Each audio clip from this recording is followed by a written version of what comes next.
Hey, what is up? Welcome to this episode of the Entrepreneur to Entrepreneur podcast. As always, I'm your host, Brian Lofermento, and I have been so excited for today's episode because we are joined by an incredible guest that every single thing I read about her really inspired me to step into bigger roles, bigger chapters, bigger thinking, and fully embracing the change that we all face inevitably, not only as entrepreneurs, but quite frankly, as people. Let me introduce you to today's guest. Her name is Candy Hipple. In 2023, Candy founded her company Limenelle, which is an executive coaching and advisory firm dedicated to supporting women leaders and their teams. Drawing on her own lived experience, behavioral science, and personal development, she helps clients turn challenges into opportunities for growth and reinvention. Candy began her career in accounting and finance before moving into executive leadership roles in the talent industry. Over the course of 2 decades, she built a reputation for entrepreneurial thinking,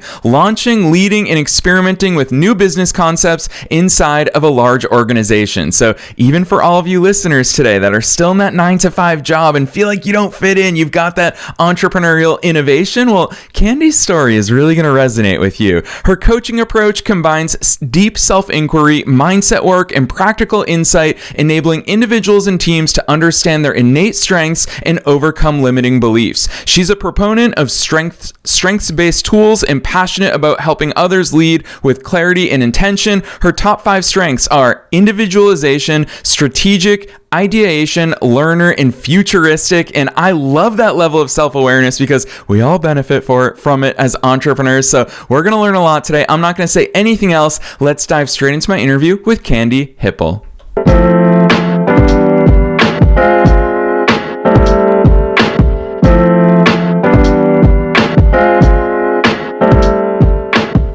All right, Candy, I am so very excited that you're here with us today. First things first, welcome to the show. Well, thank you. Thank you for having me. Happy to be here. Yes. I'm so excited. I know that we're not nearly going to have enough time today. It's going to fly by, so let's dive straight in. Take us beyond the bio, Candy. Who's Candy? How did you start doing all these cool things? Well, I guess I'll start kind of back, kind of at the beginning. I started out as a young adult, as a first-generation college graduate, and that kind of set the tone in the, I think, pattern of my career. In the early days, you mentioned I started out in accounting and finance, found that wasn't really hitting it for me. So I ended up moving over to a corporate role and found my way from the finance part of the organization into the business. And over a 2-decade career, I held 11 different roles. And that came from my constant, thirst for learning. I got bored easily, wanted to learn something new, took risks, raised my hand to do things that took me laterally around some places in the organization. I actually ended up building a skill set that was a little bit unique because I did have experience in various parts of the business. And I also had the great opportunity of working for 2 really great entrepreneurs whose companies were purchased by the corporation I worked for.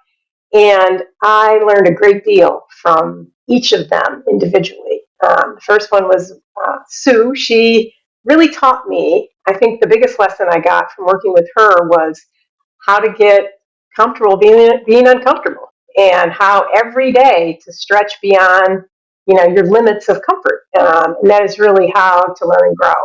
And I got my first real leadership role running a business under her direction. And then the second entrepreneur I had the opportunity to work with, whose name is Rolf. Rolf really taught me that more about taking risk and failing and learning from failure. So that was a great lesson that I kind of took with me as I made that decision to leave the organization and experiment with doing some things on my own. So I did some consulting, some different things along the way, and then I finally landed on launching my business a couple years ago, and I actually hired a coach myself. I've had several coaches throughout the last couple decades. So and I decided that this is what I wanted to do. I really found meaning and purpose in wanting to, number one, help women leaders who from my own journey and my own experience, I never had a mentor when I was young, especially. And I think that women are disadvantaged in that way. And I wanted to be able to really focus on helping women leaders. And I just have a lot of passion around, as you mentioned, change. Change is like my thing. I believe we're always in transition, whether we recognize it or not.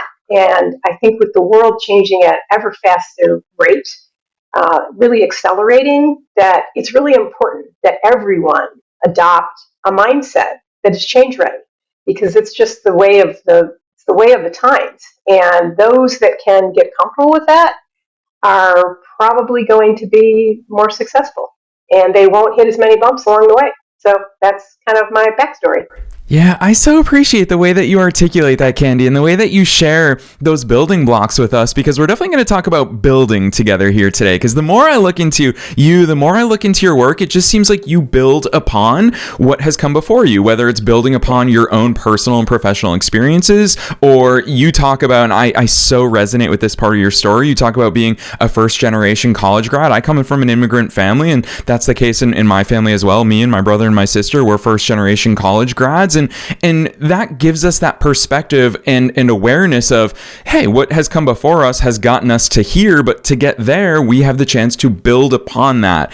And I would love to go deeper there, because you call it that mindset ready for change. Go deeper there, because I always argue in entrepreneurship, and I know I'm preaching to the choir here, that really, it's mindset is the hardest part about entrepreneurship. We can figure out the X's and O's, the strategies, the tactics, especially in an age of AI. Gosh, we have more help than ever before, but talk to us about the mindset stuff, Candy. Well, I think the mindset stuff is fundamental to everything. And all of the coaching I do begins with work around mindset. And part of that is just some deep self-inquiry, sort of. Some refer to that as radical self-inquiry. It's like you have to learn about yourself and be willing to go deeper into your past, because the reality of it is there's a lot of research around this, and I follow a lot of PhDs and medical doctors around neuroscience and just around mind-body connection and things that trace back to our childhood. And our belief system is really formed in our childhood. And what's fascinating about it is that most of it lies in our subconscious. So we're not even aware of the things that could be blocking us from achieving our goals and doing the things that we really desire to do. So by taking that look back and starting there and really digging in, you can kind of unlock some of these things that are hidden in there.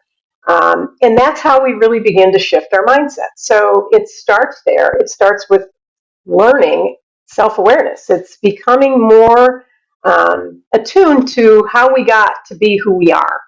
And some people, well, most people are pretty uncomfortable with that. I will say I've done a lot of work on myself over the years, and I wish that I had done this kind of work much earlier in my life, because I think there's so much to be gained from that self-awareness and really knowing ourselves, because that, if you can affect change there and work on your mindset and where you are, how you got here, setting the road to where you want to go becomes so much easier. Yeah, hearing you talk about that, though, even the way you use your words, Candy, is you talked about we have to learn how to be self-aware. And where my head goes, I'm obsessed with language, again, coming from an immigrant family. And when I hear the way that you use that language, it's in contrast to the way that I think societally we use it, which we use these traits, I'll call them, like self-aware. As someone will say, oh, Susan, she's so self-aware, as if that is an innate trait of hers. What I'm hearing from for you today, Candy, is the learning, the development of various traits. Of course, it goes hand in hand with change. How do we even begin to do that? Of course, it's through intentional practice, but give us those building blocks and the way that we can practice those things.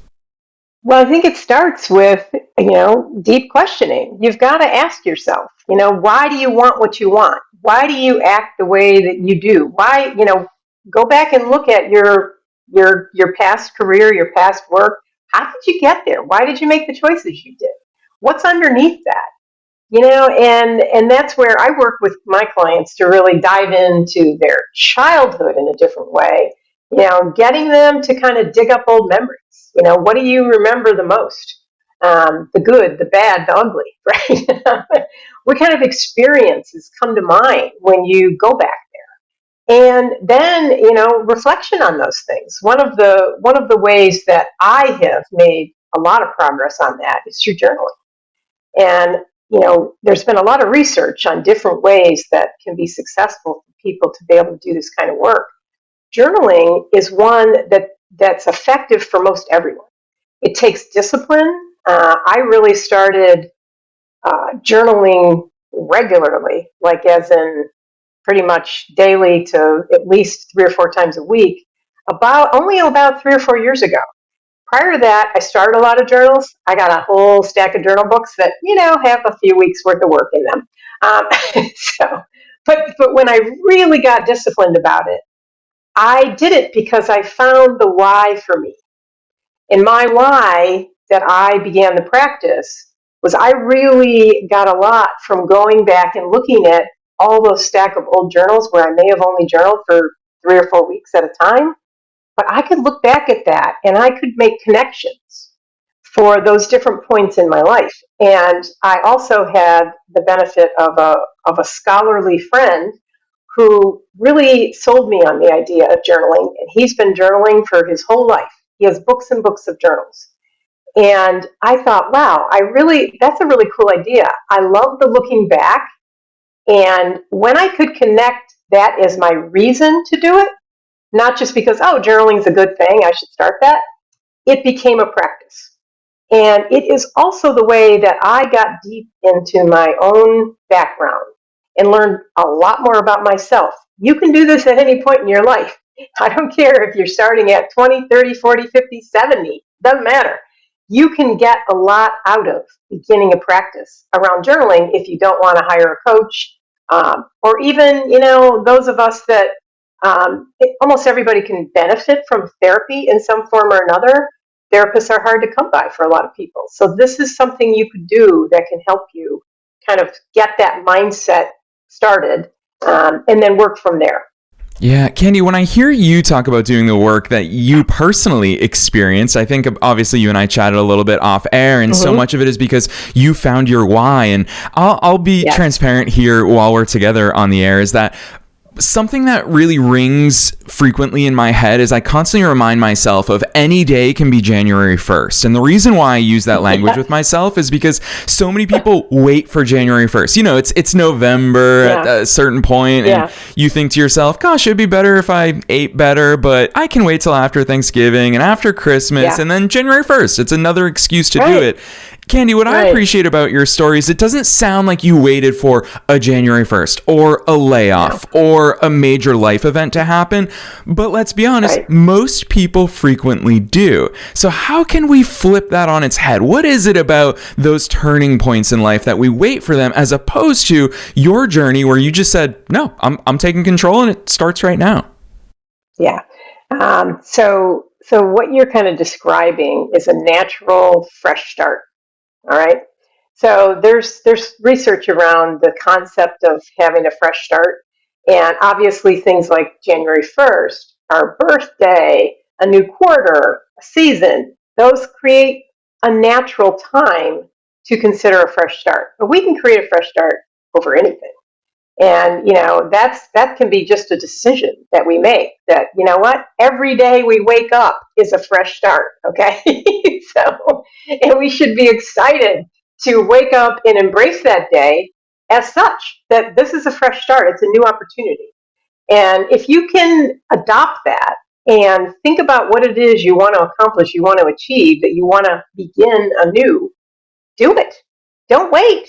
We're lucky to have each day that we have. So that's really how I approach it. I look back over my lifetime, and I can, identify a few fresh starts that were pretty pivotal for me.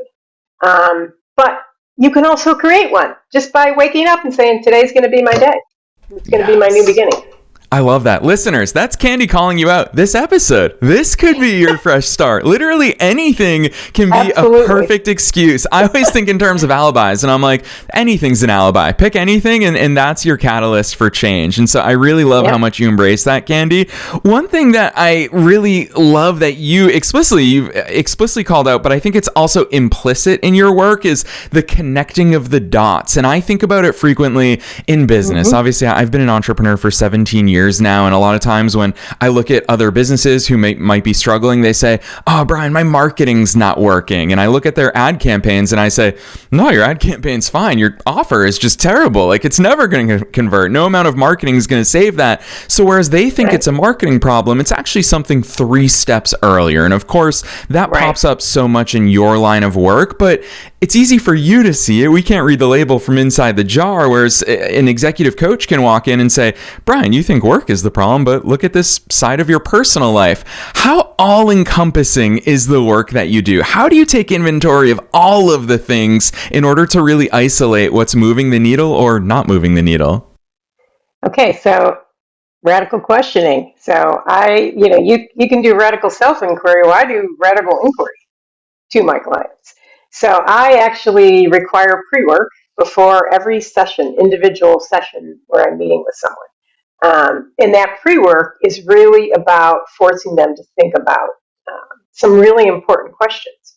And that gives me information where things pop off the page to me, I can kind of start connecting those dots that they're just not seeing themselves. And that, I think, is really an important it's an important aspect for any coach. But I also think that people can learn to be better at doing this for themselves. So that kind of connecting the dots piece is something that is, it's really foundational to the work I do, because that's what's missing typically. So when I think about being an entrepreneur and having a business, we talk a lot about. You see a lot of stories about success, right? This entrepreneur did this, and look at how successful they are. And most of what you read in print or digital, or even on platforms like LinkedIn, it's all the success stories, right? But the reality of it is, we spend the most of our time in our working life in the messy middle of things, right? And that's where I'm meeting my clients, in the middle, in the mess. That's where I am as an entrepreneur. I'm in the messy middle. I'm looking at making changes and doing things differently and constantly shifting. So when we can get comfortable in that place, and that's where we can also open our eyes to see, how did I get here? Which dots connected me to this point? And then having that lofty goal or that directional goal of where I want to go, not being so married to the actual outcome now, just to the direction of where I'm headed. And enjoying the journey and looking at how the whole thing goes together is the connecting of the dots. But very few people just innately can think about where I was, where I am, where I'm going, how that all connects. And when you just think of it in those kind of 3 parts, that's really the kind of fundamental 3-part way I coach. I think what happens with a lot of people is they just want to jump to part 3, right? They just want to be like, give me that roadmap to where I'm going. Let's work on that. But the reality of it is, if you want to be successful in that part, you got to do the other parts first. You got to understand where you've been. You've got to understand where you are really. Maybe not where you think you are. Because what I find is most individuals are in a place that probably isn't as bad as they think it is. And it doesn't really look exactly like they think it does. And this is where I have people reach out to other people, get feedback, kind of take their own little 360 view of where they are really, where do other people see them? And also stepping outside yourself and saying, hey, how would I advise a friend in the situation I'm in right now? And that starts to make people see it a little bit differently. Because when you think of yourself not as me, but as a third party, Candy, for example, and if I look at or call myself out as Candy, you're doing this, instead of saying I'm doing this, you change the whole perspective on the way you see it.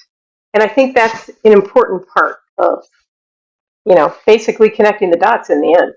Yeah, really well said. I'm excited to ask you this next question because you and I both ask questions for a living, and that's what we do. And in very different environments, though, Candy, because obviously here in 30 minutes, like I'm just looking to extract as much as possible while time flies by. You have the luxury of going so much deeper with the clients that you work with. And along those lines, I really want to ask you, how do you get people to go to that depth that your work requires? Because I would imagine then when you ask somebody of, oh, what are your strengths? We could all list 3 to 5 strengths very easily.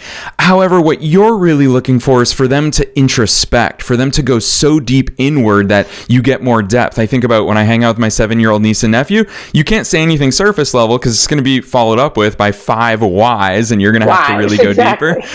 How do you get your clients to be willing and able to go as deep as you want them to? Well, I start out that way, first of all. So when I have a first conversation with a potential client, I let them know that this is going to take some work. That this isn't just, show up and we have an hour-long conversation about what's on your mind today. It's going to be some deep exploration. Because if you really want to change and be successful at what you're trying to change, you need to do the work. You need to do the deep work. There's a quote that I read recently, that I heard recently, and it was crass, but I'm going to say it anyway. You have a responsibility to examine your own shit. And, when and because basically your belief system comes with you wherever you go, right? And so when people don't work on who they are, how they got to where they are, they could be carrying around the kind of baggage that can tank an entire team, not just themselves. So it's like when you think about it in those terms, it changes the kind of dialogue and the dynamic. But basically, I want to work with people, with women, who are willing and ready to do that kind of work. Not everyone is.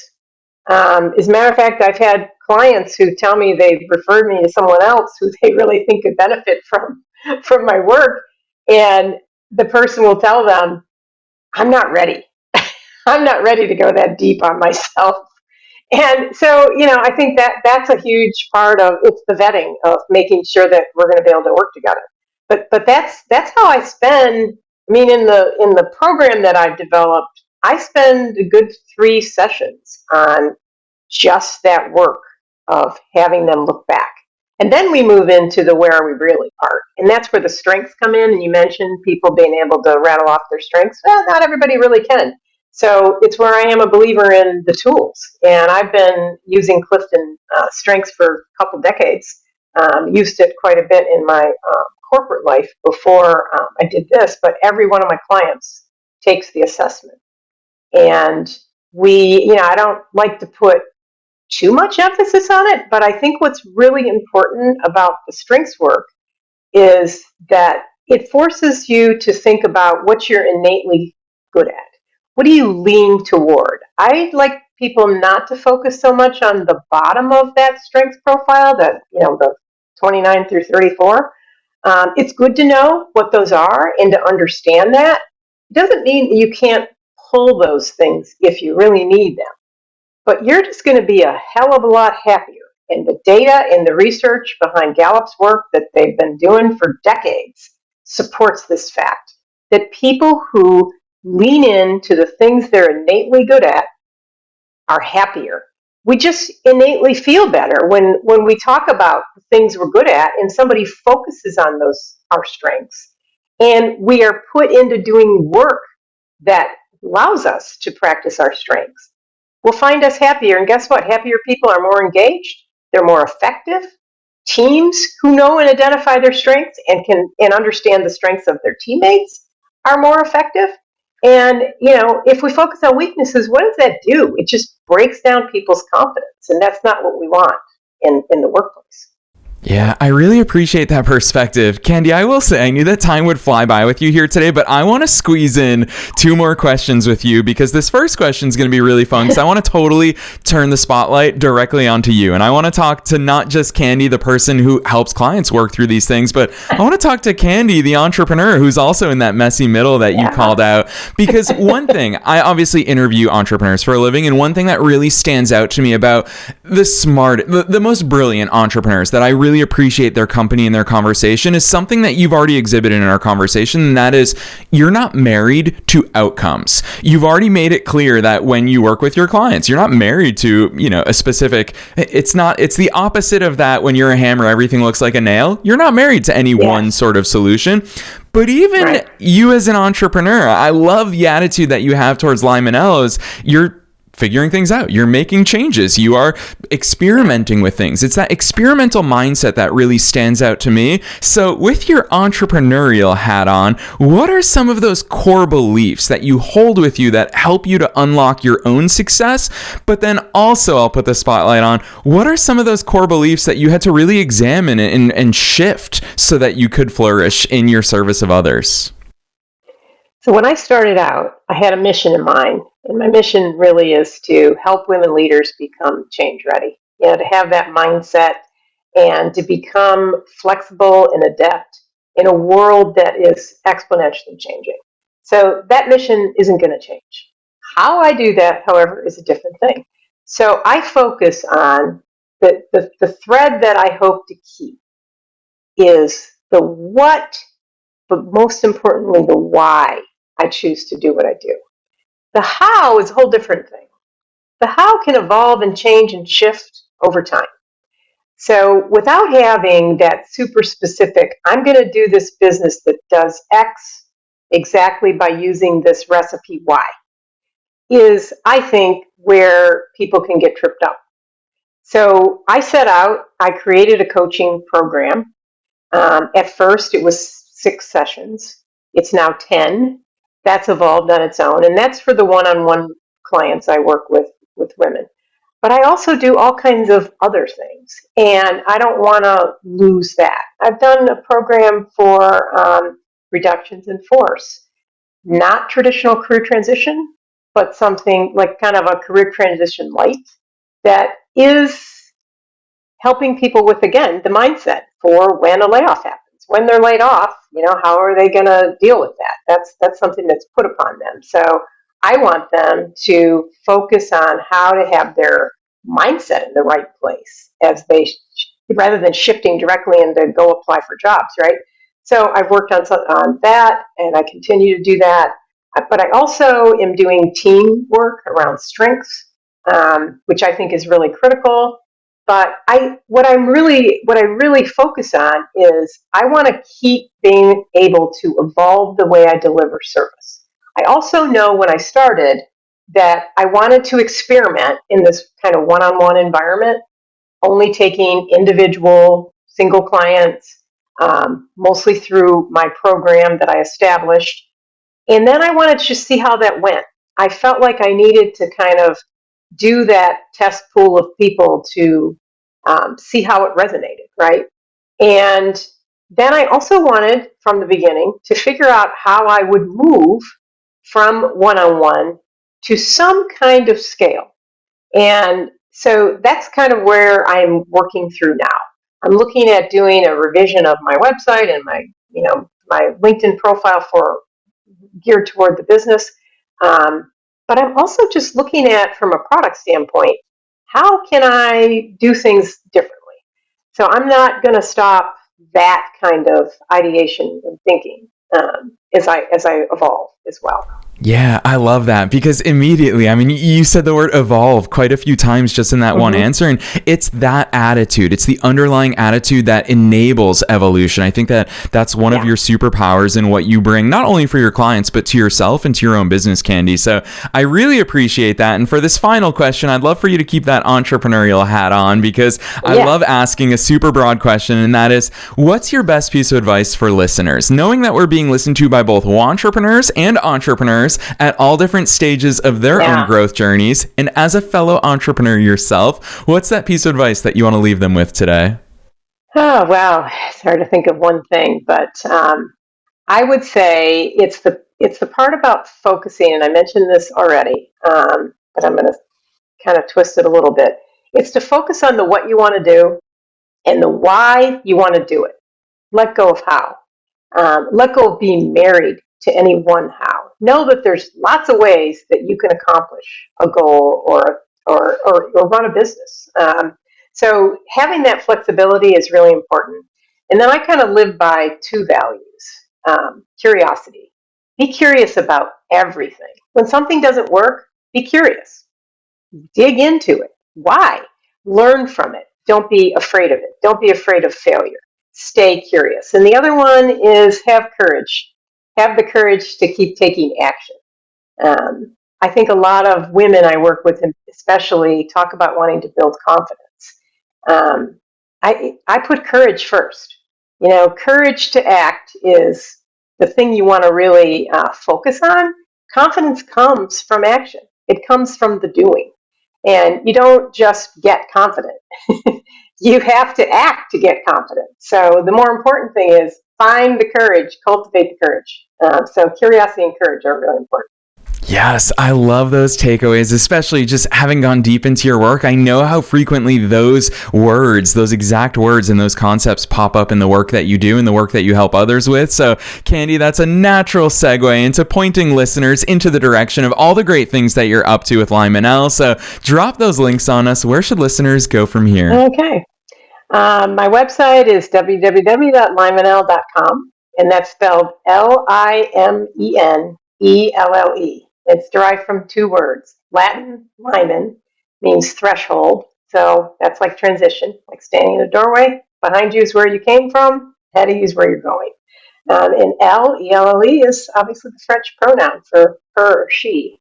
And so limenelle.com. And then you can find me at Candy Hipple on LinkedIn. Yes, and listeners, you already know the drill. We're making it as easy as possible for you to find those links down below in the show notes, no matter where it is that you're tuning into this episode. Also, no matter where it is that you personally are. So if you're on the go, you don't have to remember any of these links. Click right on through. Otherwise, Candy, on behalf of myself and all the listeners worldwide, thanks so much for coming on the show today. Thank you.